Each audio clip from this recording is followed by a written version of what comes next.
Well, the difficulty with affirmations is that we are very keen to run to the internet and to put in there, like, for example, give me affirmations for success.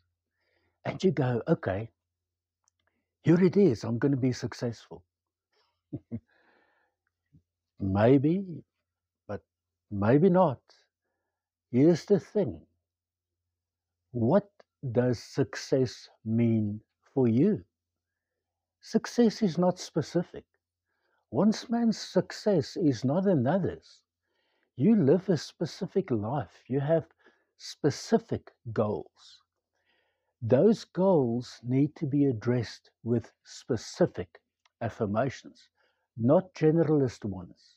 So we run and we look at all these affirmations and we get the subliminal ones that we can sleep with and all of that. I'm not breaking that down. I'm just saying if it works for you, go for it. But if it doesn't work, then I'm going to give you a couple of reasons why I believe it's not working.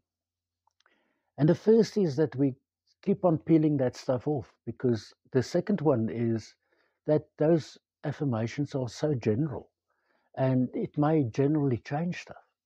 But as I said in previous videos, we need to strip down all the old paint, all the old us, and then we need to apply the positive stuff.